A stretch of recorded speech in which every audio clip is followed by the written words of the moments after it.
Hello everyone, स्वागत है आपका फिर से मेरे नए ब्लॉग में। तो आज के ब्लॉग की शुरुआत मेरे मायके पार्टी से हो रही है। तो आज मम्मी पापा लोग जा रहे थे हरिद्वार, तो घर की देख रेख और गाय को देखने की रिस्पॉन्सिबिलिटी थी मेरी।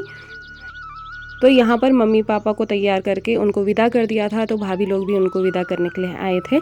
उनको जाए हुए काफ़ी समय हो गया था। तो उसके बाद मैंने कपड़े धोने शुरू किए, क्योंकि हमारे यहाँ कहा जाता है कि जाते ही तुरंत कपड़े नहीं धोए जाते हैं। तो फिर मैं लग गई थी अपने काम पर। कपड़े धुलने के बाद मुझे देना था गाय को घास, बाहर बांधना था। तो मैंने तीनों गायों को बाहर बांध दिया था और उनके लिए पानी गर्म करने के लिए भी लगा दिया था, क्योंकि काम बहुत ज़्यादा है। तो मैं सूट बहुत कम ले पा रही हूँ, कोई सूट ही ले रही हूँ। तो यहाँ पे मैंने गायों को बांध दिया था, फिर उसके बाद पानी भी देना था।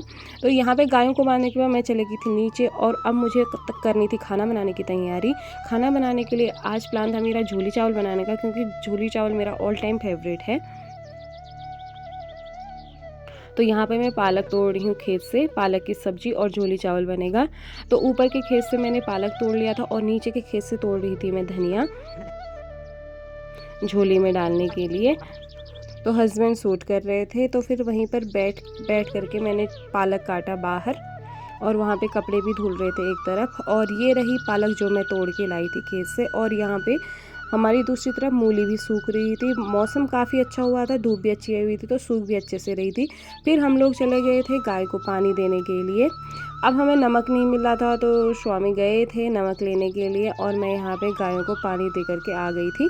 अब खाना भी बन गया था, फिर हम लोग लग गए थे खाना खाने में।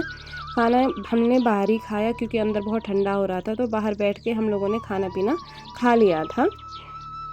खाना खाने के बाद सारे काम मैंने निपटा लिए थे, और अब हो गई थी शाम। शाम को मैंने गाय का काम करने के बाद जो भी सामान बाहर फैला हुआ था उसको फाइनल किया। धुले हुए सारे कपड़े उठाए और सारा सामान अंदर का समेट दिया था, और जो मूली हमने सुखाने डाली थी उसको ढक दिया था, क्योंकि उसमें ओस गिर जाती है। सारा काम फाइनल करने के बाद अब हो गई थी शाम। अब मिलेंगे हम कल। आज के लिए बाय बाय।